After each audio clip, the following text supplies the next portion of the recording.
If you use the farm behind me, it is probably broken now, so I made a new one. Everything about it still works except for the kill chamber, so I'm basically gonna extend it and make a kill chamber that still works in Bedrock Edition. Here, here is the bare minimum materials. I would recommend more tridents, um, and of course you'll have to get these naturally in survival mode if you're using survival mode. The minecart and rails are only used in survival mode if you are building this in creative. This farm uses infestation potions to work. The recipe for those is netherwort, stone, and then gunpowder in the brewing stand, which of course needs to be powered by blaze powder. First off, place a piece of sand directly behind it. You're going to want to put a zombie. To get a zombie in there, I recommend using this strategy with a trapdoor. In survival mode, mobs will pathfind over the path door and just fall in.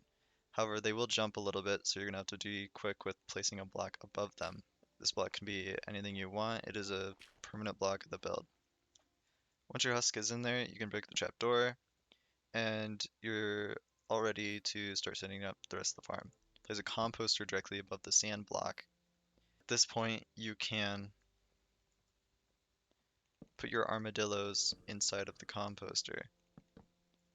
To do this, I recommend using minecarts if you are in survival mode.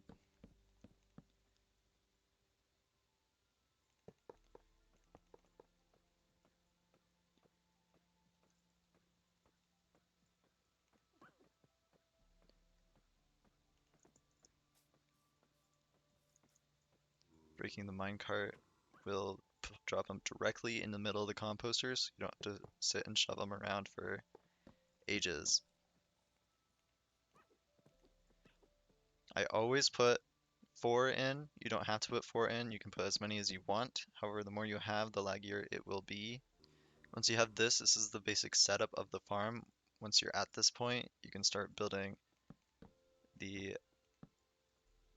other parts of it. Start with the dispenser facing inside of it. It doesn't really matter what direction, it just has to be on one of the sides. Because on one side you will put water and on the other you will put your kill chamber.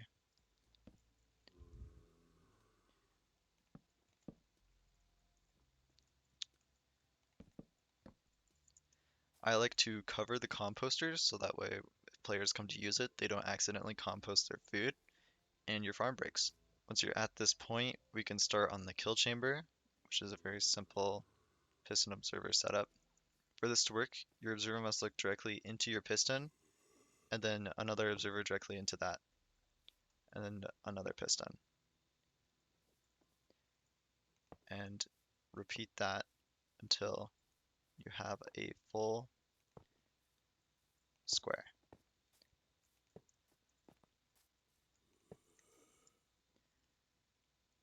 Once that's done, cover the middle two of each side, some more than once, except for your pathway into the kill chamber. Make sure to put a sign here to prevent water from spilling out.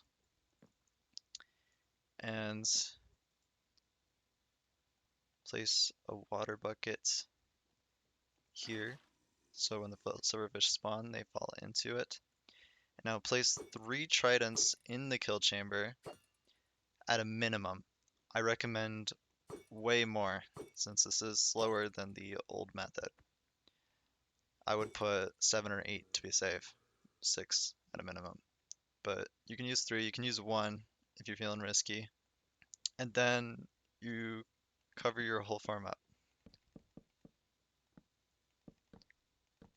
Just like that. Any part of this can be glass if you so desire to watch the silverfish die. We're almost done. You need to put a cactus to damage the armadillos. You need a lever on the piston and a lever on the dispenser. The potions go inside the dispenser. You flick the lever once, and this is the off state. You flick it again, This is its on state, and you can turn it off and on whenever you'd like. And that piston is supposed to be extended like that. To get this farm to work, you turn it on, and you drop a potion on the armadillos. It works functionally identical to that one, except maybe a little slower.